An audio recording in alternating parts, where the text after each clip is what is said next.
Buenos días. Bom dia. Gracias a los medios de comunicación por atender Quero esta agradecer rueda de prensa. a todos os meios de Y comunicação por essa bienvenido coletiva de al presidente imprensa. Lula y también Obrigado. al gobierno de Brasil, a la Seja delegación. bem-vindo, presidente Y gracias Lula, también, toda a sua lógicamente, a los delegação, miembros o del gobierno governo de do España Brasil por atender esta e, claro, a importante todos reunión. os membros da Espanha Quisiera por estarem aqui agradecer participando dessa singularmente al reunião tão presidente Lula da importante. Silva Quero su agradecer visita a España en particularmente su ao primer senhor viaje a Lula da Europa en Silva este tercer mandato, por ¿no? Y essa es visita em para mí sua como primeira presidente un honor viagem à recibirle Europa. Para mim é en uma el honra Palacio de la recebê-lo no Con esta Palácio visita, si se pone algo de Moncloa. manifiesto, E es agora la eu nueva etapa que se ha gostaria abierto en nuestra de relación trazer a estratégica vocês entre essa España y nova Brasil. etapa de Nuestros dos aliança países comparten estratégica un pasado, entre a pero sobre todo Espanha un e futuro Brasil, común países como que miembros de la compartilham comunidad passado iberoamericana. e com certeza futuro Y ambos gobiernos comum compartimos frente à mucho comunidade más en un momento ibero-americana cargado e de incertidumbre compartilhamos y a la vez nesse de momento de oportunidades. incerteza e de Hoy compartimos una oportunidades visión del mundo muitas en el que las atividades e tradicionales uma visão diferencias do quedan mundo superadas onde por as nuevos tradicionais e inquietantes diferenças elas Compartimos la defensa del diminuem medio frente ambiente, aos desafios, às questões frente a un ambientais, negacionismo à ciego y questão suicida, também y por ao tanto la urgencia de actuar unilateralismo que contra la é emergencia algo climática. suicida e Hoy que hemos nos faz hablado ter essa también de urgência sequía, que es un em desafío trabalhar que com as compartimos questões España y climáticas. Brasil, y E agradezco por además isso Brasil personalmente e Espanha la ayuda compartilham y el consejo dessa que nos ha dado visão el presidente e Lula também o sobre presidente esa Lula cuestión. nos trouxe Compartimos también conselhos nuestra apuesta por sobre la essa ciencia, questão e por la também sanidad, nós estamos frente a la avançando superstición para de los antivacunas, a que los questão hay de en nossa Brasil y en eficiência, tanto energética También el valor quanto de la em civilización saúde frente a la e barbarie também falamos y la sobre defensa o a ultranza de la valor democracia y da del Estado civilização democrático frente à frente a barbárie las hordas e que aos vimos en atentados Washington contra o o en Estado Brasília. democrático que Estas son, aconteceram cualidades tanto em especialmente Washington valiosas en los como tiempos em actuales, Brasília. São várias ya que questões nos que estão ligadas aos creo yo, tempos atuais enfrentarnos mejor a e los que nos grandes desafíos permitirão, com presentes. essas conversas, Por eso, enfrentar hoy esses le damos desde el desafios gobierno de España globais mucha importancia a esta presentes. E visita. por isso, nós También da una Espanha importancia damos uma a esa nueva extrema declaración importância a conjunta essa que visita vamos a firmar, e a essa hemos firmado nova ya España y visão Brasil, conjunta que é que nos va a servir de hoja compartilhada de a partir ruta da para assinatura esta asociación desses estratégica atos e renovada que nos entre ajudará nuestros nessa dos países. parceria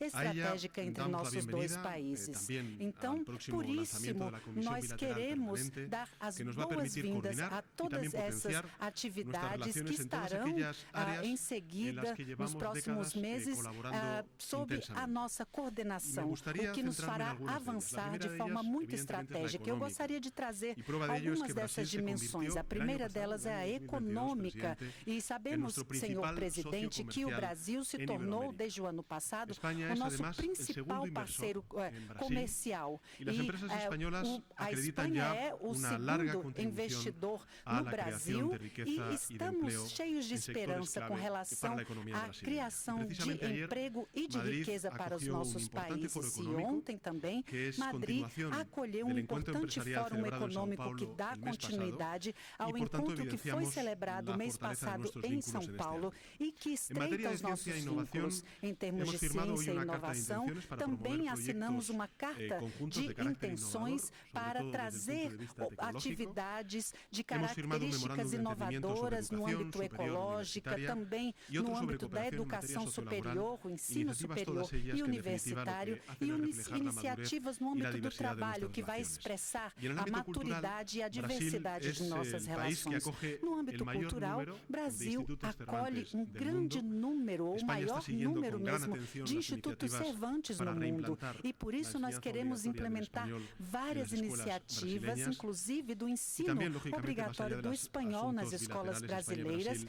além de sabemos bien outros del assuntos potencial bilaterais de crecimiento que Espanha-Brasil, tiene la pois relación entre la Unión sabemos do Europea y la América potencial de Latina y el Caribe. crescimento Y en entre esa União relación, Europeia, lo que América queremos ambos Latina países e es Caribe. reforzarla y Neste estrecharla, y por sentido, ello, queremos que celebramos y reforçar, agradezco personalmente el estreitar esfuerzo del as presidente relações Lula, e eu quero que vaya a pessoalmente asistir agradecer a la cumbre de la os Unión Europea, esforços CELAC, do que va a presidente tener lugar Lula, en Bruselas que vai los próximos participar días da 17 y cúpula 18 de CELAC julio. União Una cumbre Europeia, importante que acontecerá que nos dias se va a 17 tratar e 18 muchos de temas, julho sobre todo e la que relación vai estratégica tratar de entre várias ambas regiones, temáticas, sobre essas parcerias estratégicas. Portanto, sem dúvida, o Brasil, como país, o maior país da comunidade latino-americana, tem um papel chave a exercer. Além disso, como vocês sabem, o Brasil vai presidir o Mercosul no segundo semestre desse ano, que coincide com a União Europeia em sua presidência, o que se torna uma extraordinária oportunidade para materializar nossa aproximação em processos concretos dentro da União Europeia e Mercosul. Nós queremos levar adiante esse importante acordo comercial também entre Mercosul e União Europeia, e por isso saudamos e parabenizamos ao presidente Lula por essa importante iniciativa. Também falamos de temas globais, como a emergência das questões climáticas, as secas e também a questão da guerra na Ucrânia. Portanto, quero agradecer o seu envolvimento, presidente Lula, e sentimos muito a falta de vocês, do engajamento e comprometimento do Brasil nesses assuntos globais. E, por isso, saúdo também o seu interesse em avançar para que tenhamos paz no mundo. Espanha e Brasil desejam a mesma coisa, a paz.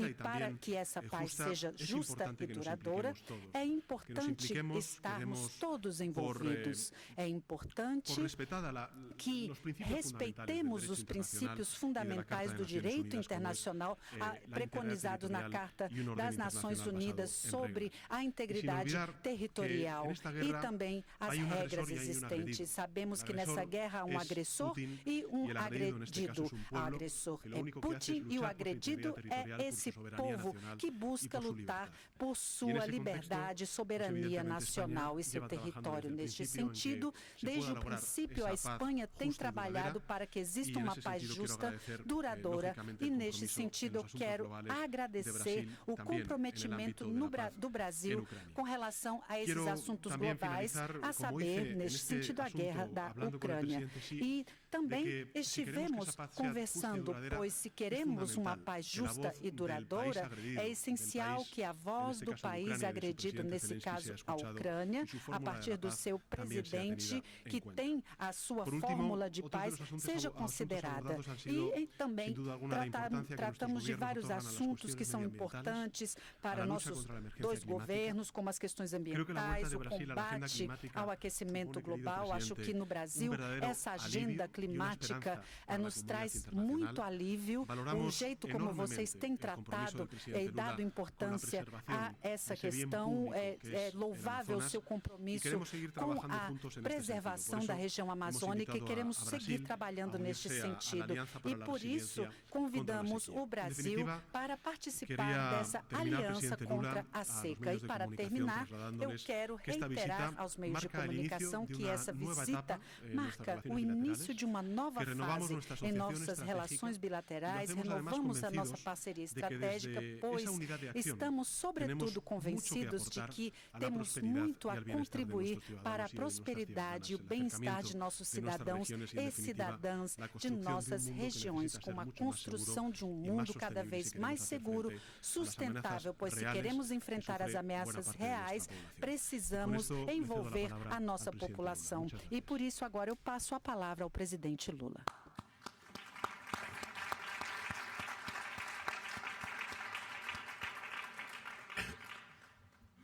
Meu caro amigo Pedro Sánchez, presidente de governo da Espanha, você sabe que eu aprendi que palma e vaia, alguém tem que puxar, alguém tem que ser o primeiro, porque as pessoas ficam com vergonha de bater palma e as pessoas ficam com vergonha de vaiar. É só alguém começar que todo mundo consegue aplaudir. Então vocês, por favor, batam palmas. A coisa é a seguinte: falar da Espanha, para mim, é muito fácil, porque eu tenho uma relação com a Espanha muito forte, desde o tempo de dirigente sindical. Aqui eu construí uma amizade excepcional com as duas centrais sindicais importantes aqui, a Comissão dos Obreiros e a UGT. Aqui eu pude construir amizade com Felipe González em 82, quando eu era apenas o fundador de um partido. Eu vim aqui, o Felipe González me atendeu, a mim e o Marco Aurélio, tivemos uma longa conversa e daí nasceu uma grande relação política. Aqui eu sempre fui tratado com muito respeito, não só por Felipe González, fui tratado com muito respeito. E quando eu digo eu, não é eu pessoalmente, é o Brasil. Nós tivemos uma belíssima relação com Aznar e tivemos uma belíssima relação com o Zapatero. O Zapatero até, mais do que relação, é porque nós nos considerávamos irmãos políticos e a relação foi muito. E eu sou muito agradecido ao presidente Pedro Sanches, porque quando eu nem era candidato ainda, eu tinha acabado de sair da prisão. Todo mundo acompanhou essa história e o Pedro Sanches me recebeu aqui no Palácio para conversarmos, então eu sou eternamente grato. Sou grato pelo tratamento que vocês deram a mim, a minha esposa e a minha delegação, e sou grato pelo acordo que os nossos ministros acabaram de firmar agora. Eu tenho dito que o Brasil voltou. O Brasil voltou porque eu acho que nós estávamos com saudade do mundo e o mundo estava com saudade do Brasil. O Brasil ficou praticamente 6 anos isolado dos demais países. A gente não tinha relação com a América do Sul, não tinha relação com a Europa, não tinha relação com a Ásia e não tinha relação com a África. Aliás, eu aprendi na minha vida política que para um país ter relação com a África, o presidente daquele país não pode pensar apenas com a cabeça. Ele tem que ter um pouco de coração. Porque normalmente a gente olha para a África e sente de que a África só é pobreza. A gente não consegue entender que aquele continente já foi totalmente livre. Aquele continente já foi autossuficiente dos alimentos que eles comiam. Eles já foram autossuficientes em tudo que eles precisavam. Na verdade, a colonização é que deixou eles dependentes. Por isso que quando nós tivemos a primeira reunião do G20, eu disse que se o mundo desenvolvido estava com um problema de consumidores, era importante que a gente utilizasse um pouco do dinheiro para ajudar no desenvolvimento da África, até para que a gente pudesse fazer com que surgissem novos consumidores para os produtos produzidos nos países ricos. Ao invés da gente fazer isso, o que aconteceu é que a gente colocou o protecionismo outra vez em funcionamento e cada país se trancou dentro de si e a gente não conseguiu fazer avançar. Praticamente muita coisa não avançou. E eu estou aqui na Espanha hoje para dizer ao presidente Pedro Sanches que o Brasil está totalmente de volta ao cenário político internacional. Eu não sei se eu poderei visitar todos os países que eu já visitei em 8 anos, mas eu quero visitar todos os países que for possível visitar. Eu já estive nos Estados Unidos, já estive na Argentina, já estive no Uruguai, já estive na China e conversei com o chanceler Olavo Scholz, conversei com Macron por telefone, pretendo visitar a África, pretendo ir à Bélgica discutir a questão do Porcelac, pretendo ir à África do Sul na reunião dos BRICS, pretendo participar do G20 e pretendo visitar outros países, porque eu acho que a relação política ela é feita presencialmente e pessoalmente. Não é possível você imaginar, por mais que seja importante os algoritmos, por mais que seja importante a internet, você imaginar que é capaz de fazer política apenas via computador. A política, para ser feita, ela tem que ser feita pessoalmente. Você tem que apertar a mão da pessoa, você tem que abraçar a pessoa, você tem que olhar no olho da pessoa, porque isso é o ser humano. O ser humano é 90% química. E se você não provocar essa reação química nas pessoas, você tem poucas chances de fazer uma boa relação. Foi assim que eu aprendi a fazer política e assim eu voltei a presidir o Brasil depois de um período muito ruim que aconteceu no Brasil. Bem, nós conversamos sobre a retomada do diálogo e da cooperação. O Brasil certamente tem uma dívida de gratidão com a Espanha, porque a Espanha é o segundo parceiro do Brasil, o segundo país investidor que mais investe no Brasil. Mais de 1.000 empresas espanholas estão no Brasil. Aproximadamente 15 milhões de espanhóis ou descendentes de espanhóis estão no Brasil. O meu time de futebol, o Corinthians, foi fundado por espanhóis. Portanto, eu tenho muito a ver com a Espanha, porque até o meu time foi fundado por espanhóis. E a minha vinda aqui é para dizer para a Espanha, o Brasil está de volta. A gente vai recuperar o que nós já tínhamos construído. A gente vai voltar a investir muito na educação. A gente vai investir no ensino fundamental. A gente vai investir na escola de tempo integral. A gente vai investir nas universidades. A gente vai investir em pesquisa. A gente vai cuidar da questão do clima com responsabilidade. Nós assumimos o compromisso de não, de até 2030, chegar a desmatamento zero na Amazônia. Nós não queremos transformar a Amazônia num santuário da humanidade. O que nós queremos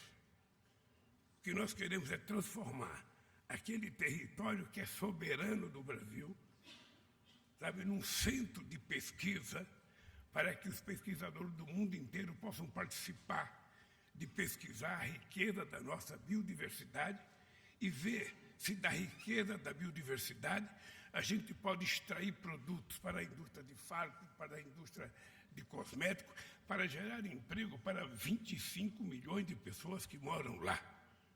Porque aquelas pessoas querem ter direito às coisas, aquelas pessoas querem ter carro, aquelas pessoas querem ter geladeira, aquelas pessoas querem ter televisão, aquelas pessoas querem passear. Nós não podemos passar a ideia que preservar a Amazônia é segregar aquelas pessoas no mundo inóspito. Não. Nós queremos que eles tenham acesso à mesma coisa que tem as pessoas que moram em Madrid. Mas isso pode ser feito sem que a gente utilize a derrubada de árvores como pretexto para o progresso. No caso do Brasil, a nossa agricultura ela pode praticamente dobrar a sua produção, que não é pequena. Nós chegamos quase a 300 milhões de toneladas de grãos. A gente pode dobrar sem precisar desmatar a Amazônia, sem precisar mexer no Pantanal, sem precisar mexer na Caatinga, sem precisar mexer na Mata Atlântica. A gente pode dobrar a produção apenas recuperando as terras degradadas que estão, hoje inutilizadas no Brasil. Você pode recuperar essa terra e voltar a produzir o que você quiser.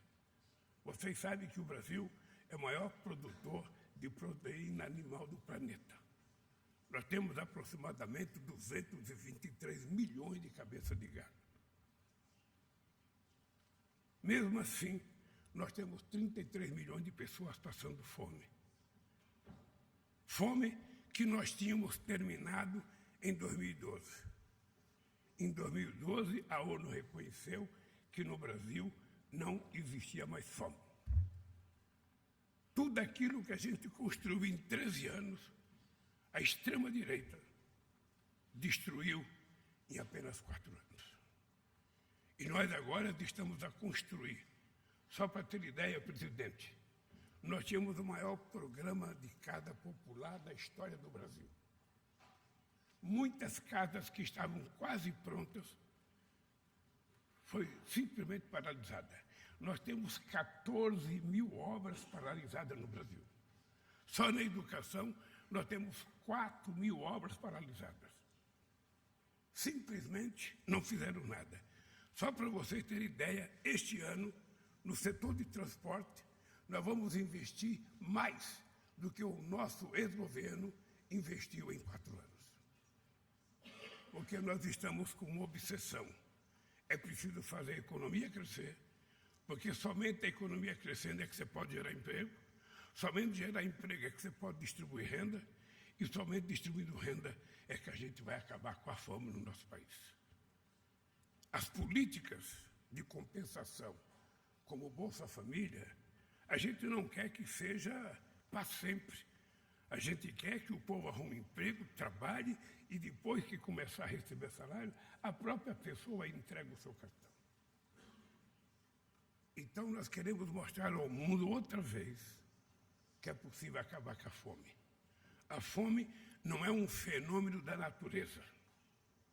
A fome é um fenômeno da falta de responsabilidade dos governantes do planeta Terra. Todos os países poderão acabar com a fome se todos os países colocarem o pobre dentro do pressuposto, dentro do orçamento. Acontece que muitas vezes o pobre é esquecido. Você coloca a diplomacia, você coloca todas as pessoas organizadas da sociedade estão dentro do orçamento. Quem é que não está dentro do orçamento? As pessoas não organizadas. Quem são as pessoas não organizadas? São as pessoas mais pobres de cada país. Então, para nós é um compromisso de fé voltar a acabar com a fome no Brasil. Para nós é um compromisso de fé investir na educação, porque não existe, e eu tenho muito orgulho, Pedro Sanches, de ser o único presidente do Brasil que não tem o diploma universitário. O único da história do Brasil.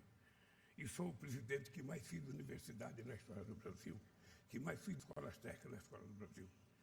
Porque, mesmo não tendo diploma universitário, e não precisa ter para compreender as coisas que são óbvias, não tem modelo de nenhum país que conseguiu se desenvolver, que conseguiu crescer, sem antes investir na educação. Não existe.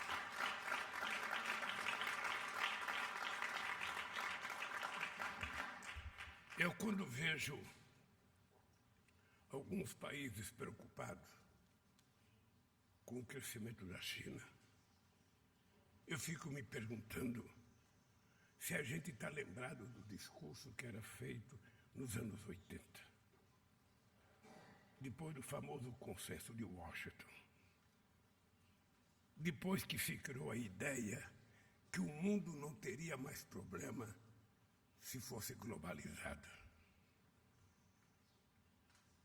Vocês todos lembram, mesmo as ministras mais jovens lembram de um discurso feito há 43 anos atrás. A globalização era a saída para a humanidade. E por conta disso, todas as mega empresas americanas foram investir na China.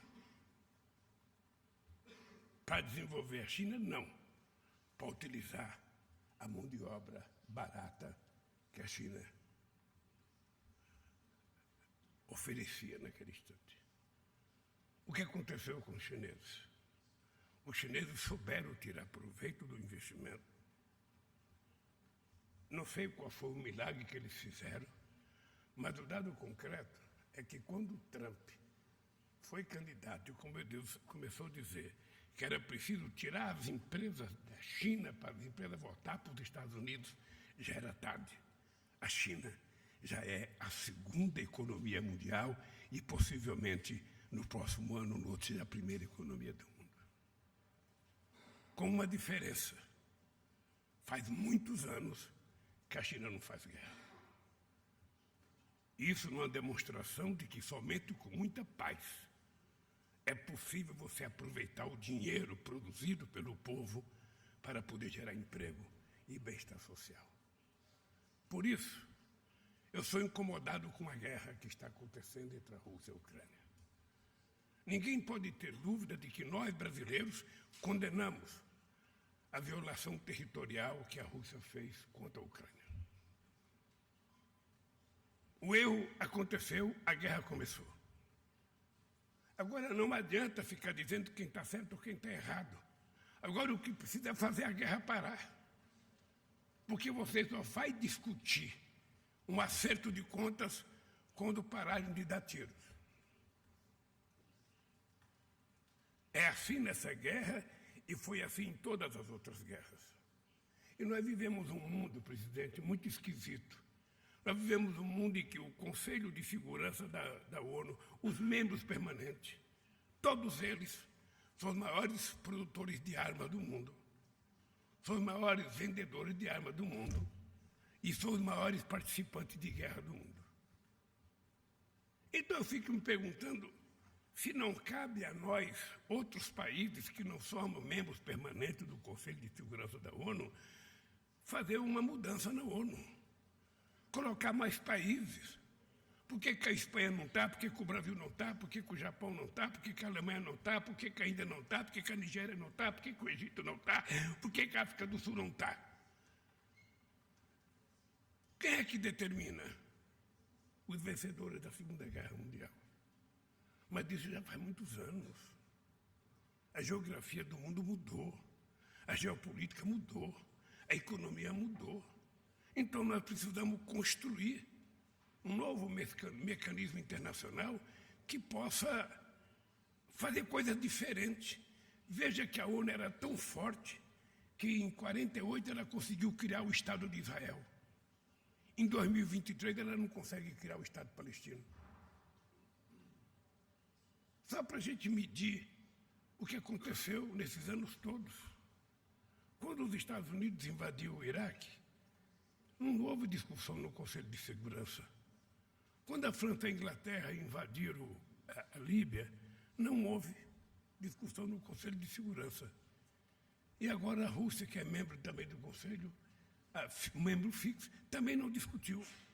Ora, se os membros que têm a responsabilidade de dirigir, sabe, a paz mundial não pedem licença, por que os outros têm que obedecer? Então, eu acho que está na hora da gente começar a mudar as coisas. E está na hora da gente criar um tal de G20 da paz, que deveria ser a ONU. Quando aconteceu a crise de 2008, na quebra do Lehman Brothers, imediatamente se criou o G20. E naquele G20 a gente tomou decisões importantes que não foram cumpridas até hoje. A mudança no FMI, a participação de outros países. Isso não aconteceu. Agora, nós tivemos a pandemia. Os estados, efetivamente, foram os estados que conseguiram salvar a humanidade, porque se os estados não colocam dinheiro, o sistema não estava muito preparado para isso. Então, é preciso que a gente tenha consciência. Sabe? O nosso país, por exemplo, negou as decisões da OMC, não acreditou. Eu acho que não teve no mundo um presidente negacionista como teve o presidente do Brasil, que, na minha opinião, é responsável, pelo menos, por metade das 700 mil pessoas que morreram. Porque se ele tivesse comprado a vacina no tempo hábil, e se não tivesse vendido a ideia de um remédio chamado cloroquina, que não servia para a Covid, era um remédio para malária, e ele colocou os laboratórios das Forças Armadas para produzir cloroquina, esse homem um dia vai ter que ser julgado num tribunal internacional por uma chacina que aconteceu no nosso país. Bem, então, esse Brasil que nós estivemos acostumados a ver até 2015, desapareceu durante 6 anos. E nós estamos de volta para dizer para a Espanha, para dizer para os trabalhadores espanhóis, para dizer para os empresários espanhóis que nós queremos construir parceria. Nós precisamos convencer os empresários brasileiros a fazerem investimento na Espanha. Nós precisamos fazer os empresários espanhóis fazerem parceria. Nós não vamos mais privatizar nenhuma empresa. Nós não vamos vender patrimônio público para pagar dívida. O que nós queremos é construir parceria com os empresários de outros países para construir coisas novas. Fazer uma estrada nova. E se precisar fazer dívida para construir um ativo novo, não tem nenhum problema. O que você não pode é fazer dívida para pagar dívida. Porque só vai aumentar a tua dívida. Mas se você estiver construindo um patrimônio novo, um ativo que dê rentabilidade ao país, não tem problema você fazer dívida. Eu, quando peguei o Brasil em 2003, nós tínhamos uma dívida de 60,7% do PIB. Quando eu entreguei com 37%. O Brasil nunca tinha feito reserva internacional. Nós deixamos o Brasil com 370 bilhões de reserva, nós éramos a 4ª reserva internacional. O Brasil devia 30 bilhões do FMI, nós pagamos a dívida e emprestamos 15 bilhões do FMI. Mas agora nós precisamos criar novos mecanismos. Eu sou favorável, no caso do Brasil com a América do Sul, que a gente crie uma moeda para a gente negociar e comercializar. Eu sou favorável que a gente crie nos BRICS uma moeda de negociação entre nós e os nossos países, como os europeus criaram o euro. Não é possível que a gente criou os bancos do BRICS. A gente quer efetivamente que os bancos do BRICS se transformem num grande banco de investimento. Se for possível, maior que o Banco Mundial. Aliás, não é grande coisa ser maior do que o Banco Mundial, porque o BNDES no Brasil foi durante muito tempo maior que o Banco Mundial. Agora, na nossa cabeça, sem dinheiro, sem crédito, a economia não cresce. Porque ou o Estado coloca dinheiro, ou os empresários colocam dinheiro. Se o Estado não pode colocar e os empresários não têm, os bancos têm que oferecer. Se os bancos privados não querem, os bancos públicos ofereçam. E no Brasil nós temos 4 bancos públicos importantes. Nós temos o BNDES, que é o Banco Nacional de Desenvolvimento. Nós temos o Banco do Brasil, que é um banco excepcional de economia mista, que financia pequenas e médias empresas, financia a agricultura.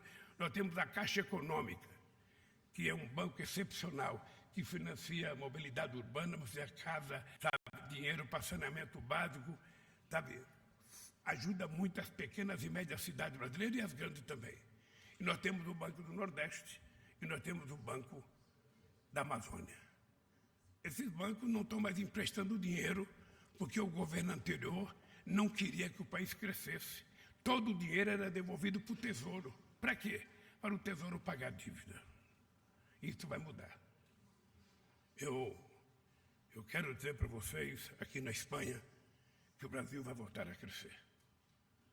Primeiro, nós estamos arrumando a casa, é um trabalho imenso. Você sabe que fazer mudança numa casa é mais difícil que fazer uma casa nova. Nós estamos tentando apenas reconstruir. E por isso nós vamos precisar de muito companheirismo e de muita solidariedade da Espanha. Nós queremos construir com a Espanha, sabe, a parceria mais forte do que já é. E por isso, meu caro amigo Pedro Sanches, eu quero te dizer que nós contamos com a Espanha. Esse grupo de trabalho que foi montado tem que trabalhar, os acordos que nós fizemos têm que acontecer, e nós temos que ver quais as áreas que nós precisamos fazer acordo ainda para a nossa economia voltar a crescer. E eu tenho certeza que isso vai acontecer, porque não há porquê não dar certo a relação Brasil-Espanha. Eu quero te dizer, meu caro, estou de volta, o Brasil está de volta e nós vamos trabalhar junto para tentar melhorar os nossos países e tentar mudar um pouco o mundo. Muito obrigado, querido.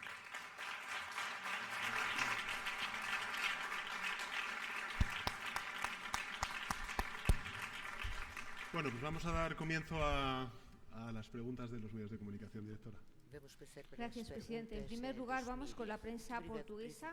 En nombre de los colegas brasileña, estoy hablando portugués. Disculpadme. En nombre de la prensa brasileña, pregunta Bianca Rotier, de TV Globo. Bianca Rotier, da TV Globo. Sim, olá, meu nome é Bianca Rotier, eu sou correspondente na Europa da Globo e da Globo News. Mas falo aqui, pergunto aqui em nome de todo o pool, em nome de todos os jornalistas brasileiros no Palácio Moncloa. Bom dia para o senhor, presidente. Buenos dias, presidente do governo espanhol. Em primeiro lugar, presidente Lula, o senhor até aqui, nessa viagem a Portugal, a Espanha, mudou um pouco o tom, né, dizendo que compreende o lado dos amigos europeus, sem falar aí que os Estados Unidos e a Europa vêm contribuindo para a continuidade da guerra, mas agora o senhor, ao criticar o formato atual do Conselho de Segurança da ONU, o senhor também falou ali desses países como os principais produtores de armas, os principais participantes de guerra. O senhor tem aí uma preocupação ainda de não desagradar os aliados dos Estados Unidos e da União Europeia? A conversa, entendo que hoje foi boa, mas o senhor ainda quer mais, inclusive tem a ideia de conversar com o Rishi Sunak, né, em Londres, numa reunião bilateral, e com o presidente Macron também sobre isso, para acalmar realmente as críticas ou preocupações em relação à posição clara do Brasil nessa busca pela paz. Essa é uma questão. E a outra, sobre o acordo Mercosul-União Europeia. O senhor já defendeu mudanças nesse acordo para que ele possa finalmente avançar. Os senhores discutiram isso? Que mudanças seriam essas? Deixa eu só, por favor, presidente, fazer uma pergunta também para o primeiro-ministro. Pedro Sánchez, por favor.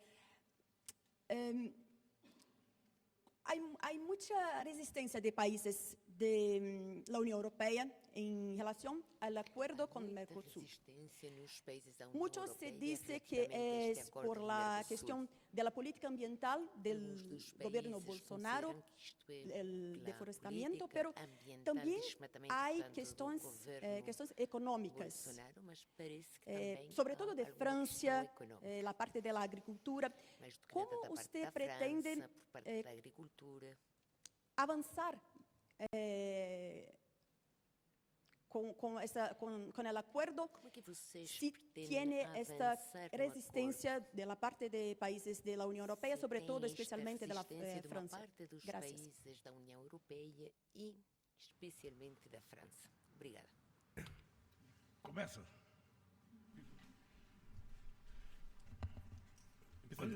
Pues, muchas gracias, Bianca, por su pregunta. Yo creo que la presidencia española del Consejo de la Unión Europea va a tener un hito muy importante para las relaciones entre la región iberoamericana, América Latina y el Caribe, y la Unión Europea, como es la celebración de la cumbre de la CELAC Unión Europea en Bruselas, no en España, en Bruselas, que es la primera que se celebra desde el año 2015, creo recordar. Y lo que queremos hacer en esa cumbre es precisamente establecer un mecanismo de diálogo permanente entre ambas regiones, porque lo que queremos es estrechar los lazos entre ambos bloques. Creo que tenemos muchísimas cosas en común, intereses compartidos. El primero de ellos, que estoy convencido podremos ser mucho más fuertes y ser más influyentes en todo este contexto de cambio geopolítico que se está dando si la América Latina y el Caribe y la Unión Europea estrechamos más los lazos. Y dentro de esa estrategia de inversiones, de relaciones políticas, sociales, empresariales, yo creo que Brasil y España compartimos el que la piedra fundamental sobre la que construirlo, además de estas cumbres y de este diálogo permanente, es el acuerdo entre la Unión Europea y el Mercosur. Hay pocos argumentos para que no se pueda llegar a ese acuerdo, pero si encima los ponemos en la balanza y lo contextualizamos en un momento en el que claramente Europa, y hablo por Europa, el presidente Lula lo hablará en nombre de su región, si hay argumentos y hay una oportunidad, claramente es ahora. Lo es porque Europa necesita aliados, y esos aliados, sobre todo con aquellos que tenemos sociedades con afinidades sociales, culturales, lazos históricos, también evidentemente relaciones comerciales y económicas como las que tenemos, pues evidentemente es la América Latina y el Caribe. Por eso desde España vamos a trabajar por superar esas resistencias.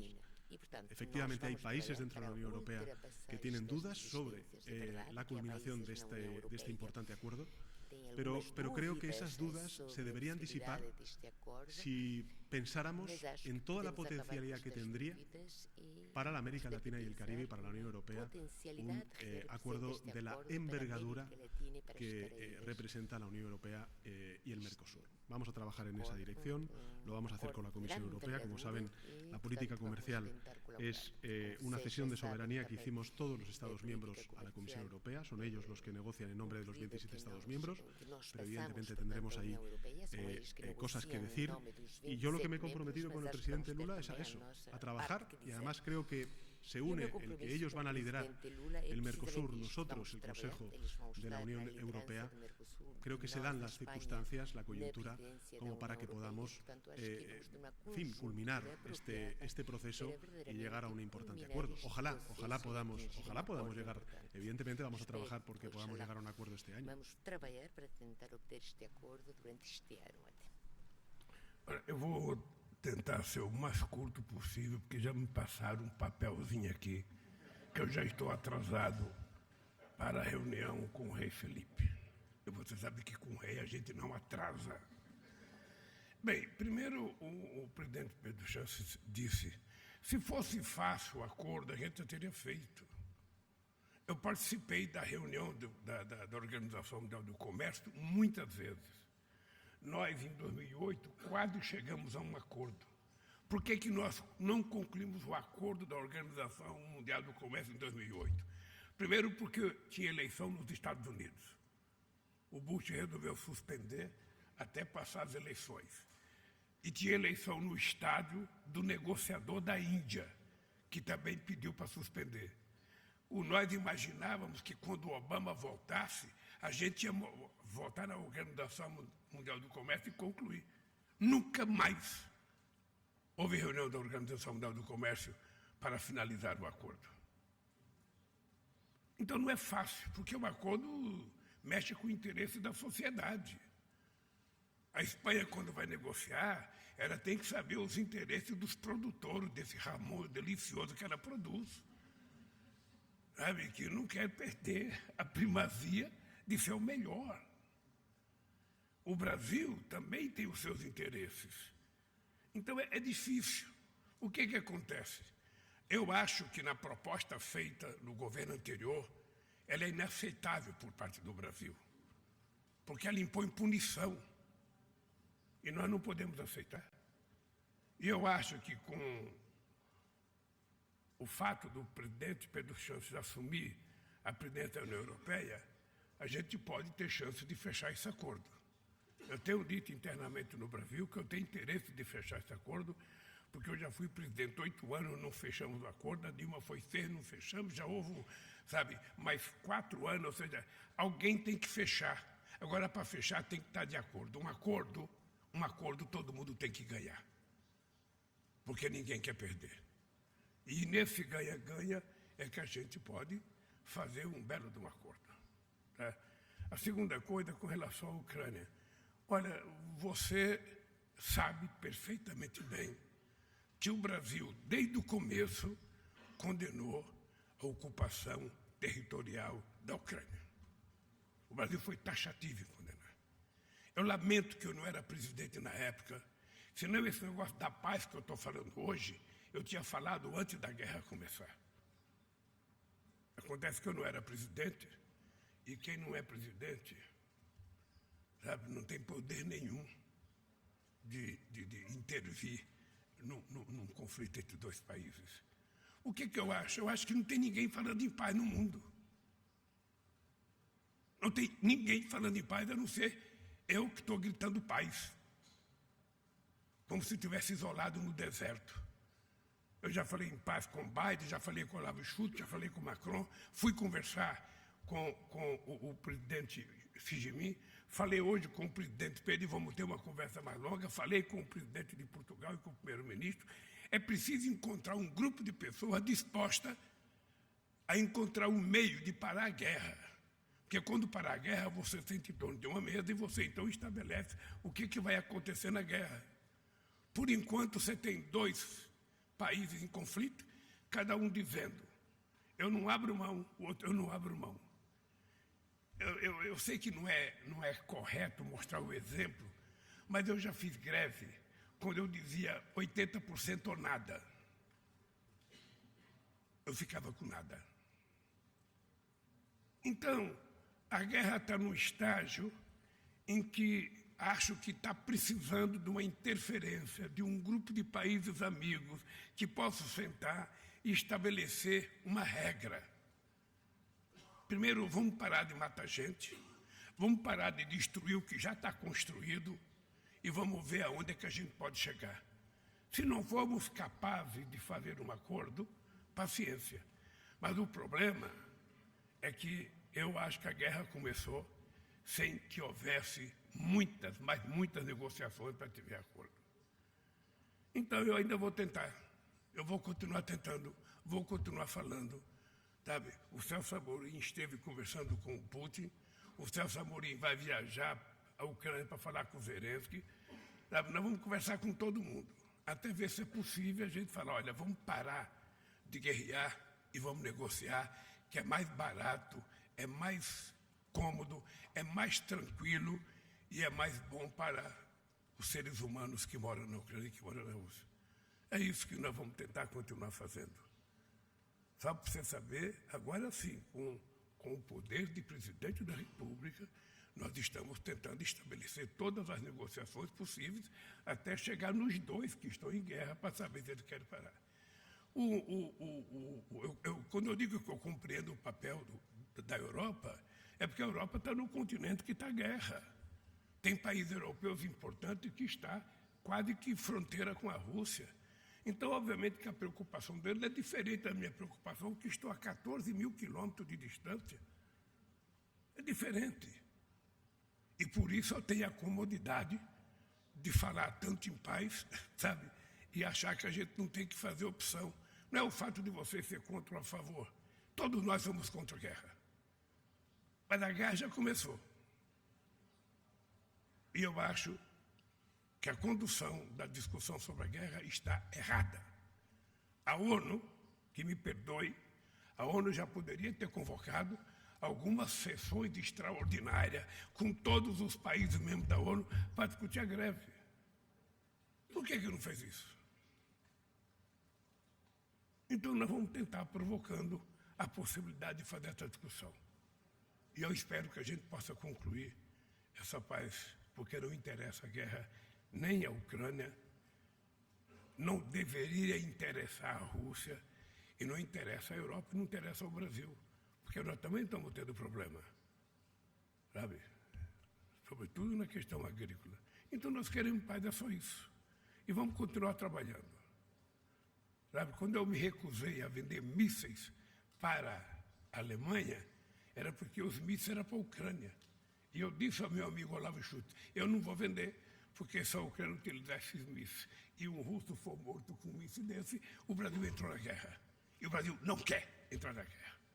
Esse é o dado concreto. O Brasil quer entrar numa zona de paz e tentar ajudar. E vamos trabalhar para isso. É essa a posição do Brasil. Espero que fique definido de uma vez, porque em todo o país me perguntam a mesma coisa. Acabou? O rei está esperando. No, tenemos, presidente, una pregunta más a de los Carlos. medios españoles. Es Javi López, de 20 minutos. ¿Qué tal? Buenas tardes, soy Javier López de 20 minutos. Les hago las preguntas de los periodistas españoles. En primer lugar, al presidente Lula, habla usted de negociar y de ceder. Quería preguntarle directamente si considera que Crimea y el Donbass son territorio ruso, son territorio ucraniano, y también si le ha pedido al presidente Sánchez que España deje de vender armas a Ucrania si quiere ser parte del equipo mediador, y al presidente Sánchez si considera que la posición del presidente Lula puede ser equidistante en el conflicto. Y dos cuestiones a nivel nacional. En primer lugar, ayer la OCDE habló de que España es de los países en los que los salarios más se han devaluado. Usted le ha pedido a los empresarios que los suban, pero ¿qué más puede hacer el gobierno? No sé si están debatiendo algún plan de ayudas, algún bono más en los alimentos en línea con la Comunidad Valenciana. Y también en vivienda, si nos pudiera dar algún dato más de las 20.000 nuevas viviendas que anunció ayer en el debate del Senado. Muchas gracias. Olha, eu queria confessar que eu não entendi a pergunta feita para mim. Se o companheiro puder responder. Perguntar novamente, porque eu não entendi a pergunta.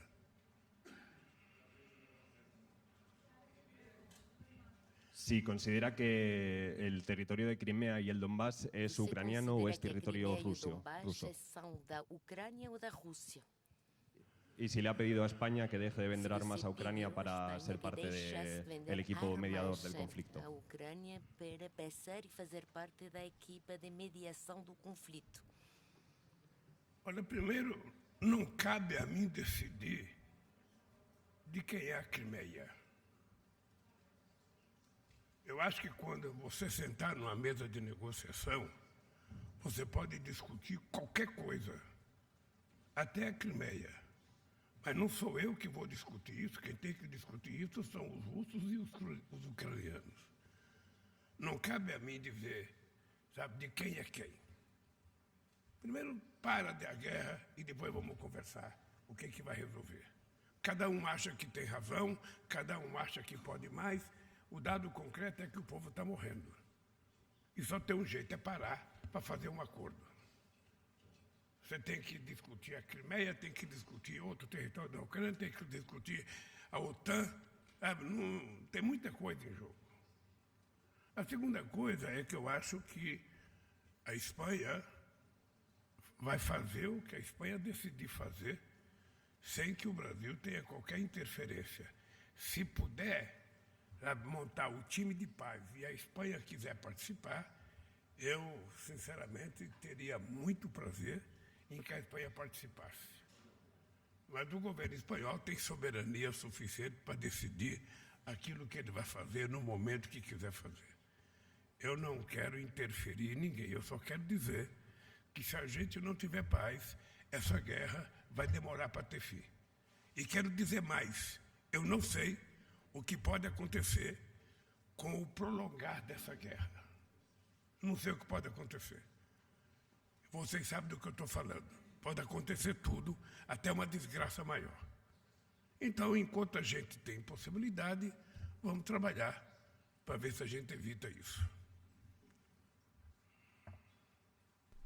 Muchas gracias, Javier, por sus preguntas. Telegráficamente, porque como dice el presidente Lula, tiene ahora una visita importante a nuestro jefe de Estado.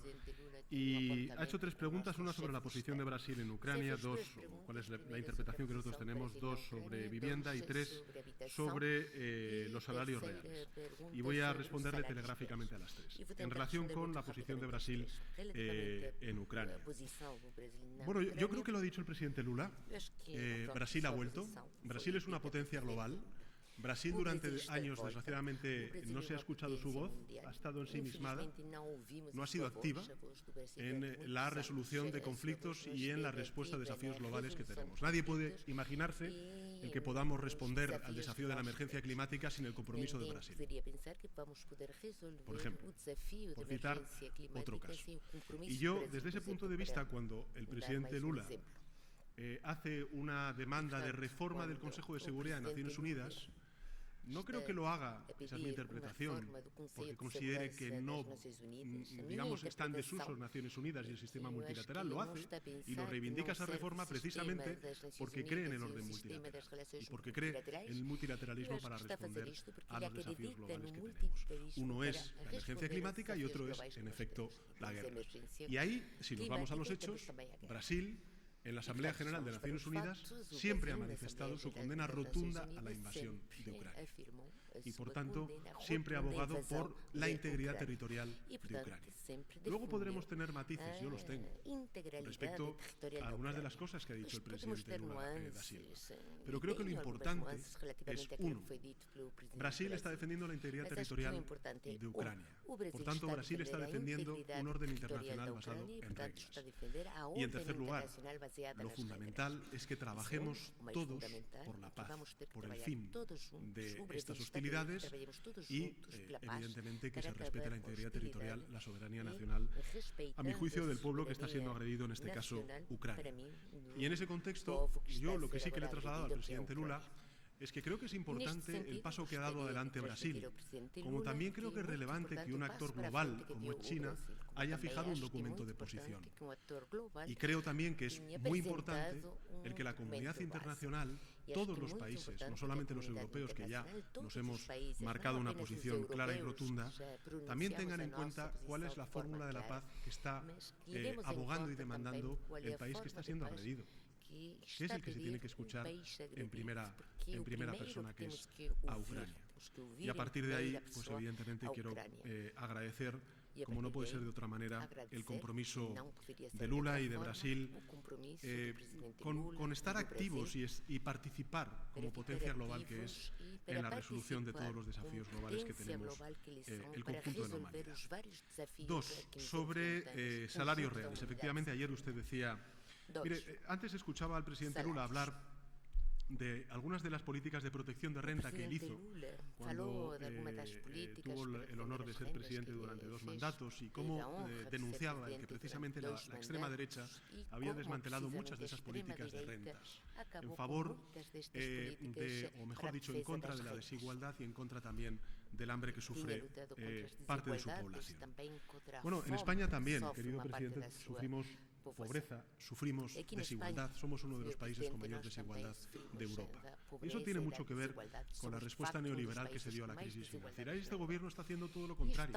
Está reforzando las políticas del Estado del Bienestar, está aprobando reformas con el acuerdo de los sindicatos y de los empresarios cuando se puede, por ejemplo la reforma laboral, la reforma de las pensiones.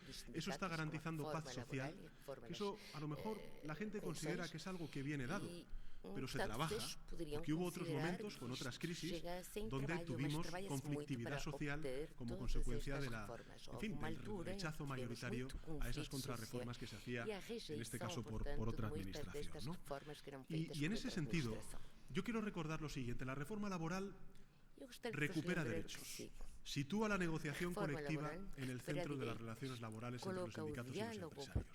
Los sindicatos vienen diciendo desde hace mucho tiempo que tiene que haber un reparto mucho más justo de los beneficios de este crecimiento. Estamos viendo que los beneficios empresariales suben por encima de los salariales. Y por tanto, lo que tiene que hacer la patronal es sentarse con los sindicatos en esa mesa de negociación colectiva que ellos acordaron en esa reforma laboral y llegar a un pacto también de mejora salarial de los trabajadores y trabajadoras, porque a fin de cuentas eso será también bueno para la economía, porque tendrán mayor capacidad de consumo y por tanto podrán ayudar a la economía. Y un apunte solo en esta cuestión. El gobierno de España, con la pandemia y ahora con la guerra, simplemente la guerra, ayer lo recordaba en el Senado y las pasadas semanas en el Congreso, son 45.000 millones de euros los que hemos destinado a amortiguar los efectos de la guerra de Ucrania en los hogares de nuestro país. Es de los importes de mayor magnitud del conjunto de la Unión Europea. Y están surgiendo efecto, porque estamos viendo cómo el crecimiento económico se mantiene, lideramos ese crecimiento entre las grandes economías europeas, cómo tenemos la creación de empleo que tenemos y cómo estamos rebajando también la desigualdad ante dos shocks tan importantes como es una pandemia y una guerra. Pero a partir de ahí, yo creo que lo relevante es, en fin, que cada cual también asuma su responsabilidad. Nosotros la asumimos con estas políticas de protección de renta, pero también creo que en este caso la patronal debe hacer lo propio, en este caso en la negociación colectiva con los sindicatos. Por tanto, una vez más, pido que se sienten a la mesa y que lleguen a un acuerdo que creo que es bueno para la economía, para el país y también, por tanto, para la patronal. Y finalmente, sobre la vivienda. Antes lo comentaba el presidente Lula sobre las políticas de vivienda que hizo durante sus 2 mandatos. Aquí, el presidente Lula, solamente le doy un dato.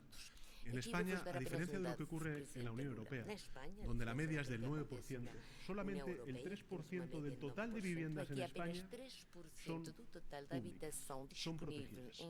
Es más, durante la crisis financiera se vendieron a fondos de inversión muchas de esas viviendas públicas. Y eso hace que España tenga unas dificultades enormes, sobre todo nuestros jóvenes, de poder emanciparse y acceder a una vivienda. Este gobierno ha situado a la vivienda, a la política de vivienda como una de sus principales prioridades.